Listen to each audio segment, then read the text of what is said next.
So how does building contracting affect homeownership, home buying, and even the supply of homes in the market? Here's an article from back in June, earlier this year, that said surging lumber prices put buying a home out of reach. Well, not a month later, it said drop in lumber prices had construction pricing soar. So what's going on? This was July 8th. This was June 7th, same year. Surging prices, dropping prices. Well, that's true. The prices had surged beginning of 2021, and then they dropped. But the home prices still were up. Why is that? Well, part of the reason is because America has become a massive housing construction site. What does that mean? Well, because of the fact that home prices have skyrocketed for reasons other than the cost of construction, the market demand, demographics, the way people are using their house, the pandemic had an effect on it, but even other social effects made housing prices go up. Contractors and builders are building houses like never before.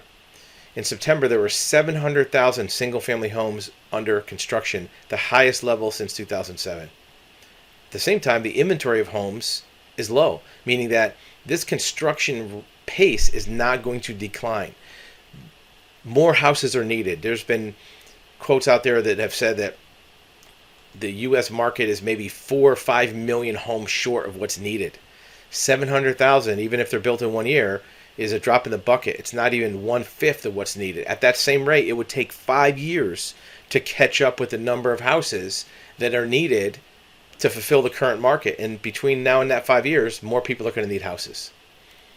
Home buying is part of what's going into the building, but the other reason is because there's delays caused by supply chain bottlenecks, meaning that houses that are being built take longer to get a CO and get on the market. Used to be that in some parts of the country you could break ground, start building a house, and somebody could be moved in 60 or 90 days. Some parts of Texas, we've seen subdivisions where it's a site work is done, flat lot, and 90 days later somebody's living in the house because you can do the foundation, framing, finish work, trades, dried in, roof, done, CO, moved in, 90 days. Nowadays, the supply chain is keeping some simple things from being available. Sometimes it's appliances. Sometimes it's glue and paint. Sometimes it's fixtures. Usually the base materials, the framing materials, roof materials are available, but it's the accessories that keep the house from being completed.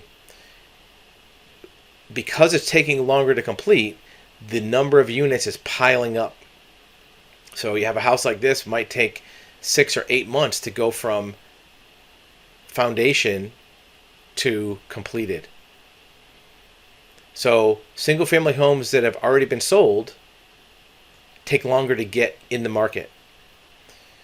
What we're seeing as a contractor is the demand for trades, for even individual labor, is making projects get more diluted. So if there's a subdivision that has maybe always 10 or 15 houses under construction, you can't focus the labor on the individual houses like you could. You have to spread your labor thinner to keep the momentum going.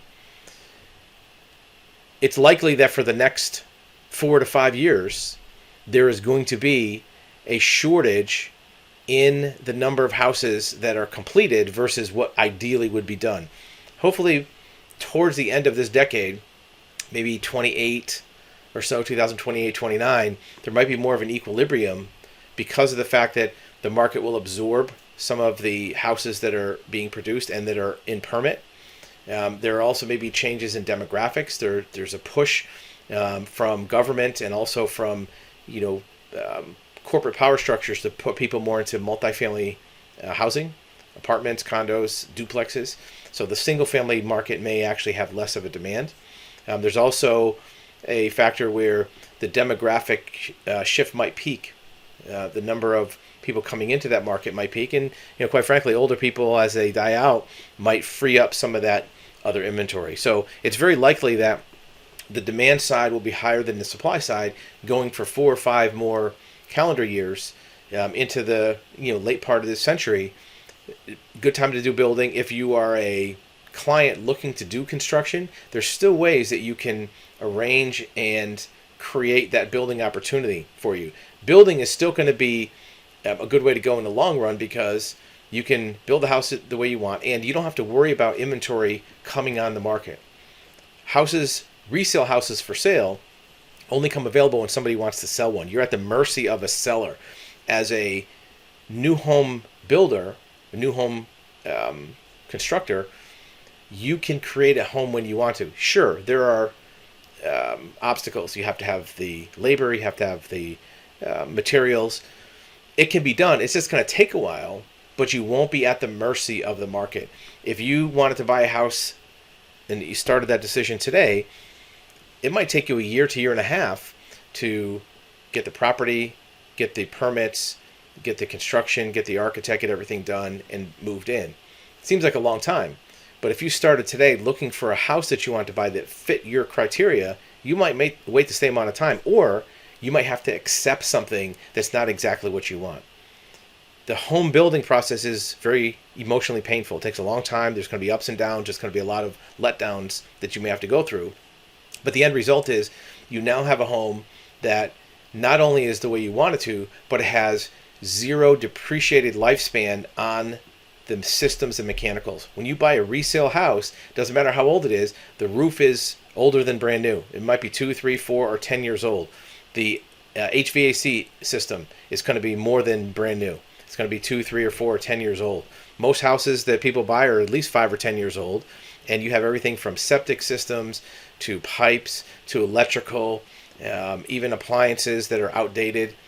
You're starting from brand new when you have a new house. So those things don't need to be amortized as far as cost. That might be expenses down the road. So if you're looking to stay in it for a long time, that pain of building a house over the course of a year and a half might be worth it, so that you don't have to fix or repair things or replace things in the next 5 or 10 years. At least not as many things.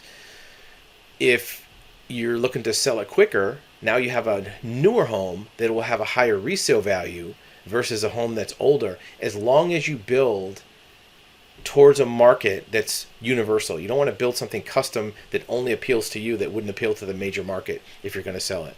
Home construction is a difficult process to go through, but it can have advantages if you plan it the right way and accept the fact that the process isn't going to be snap your fingers, wave a magic wand, but you can have exactly what you want, and maybe not that much longer than searching to find a house that suits your needs.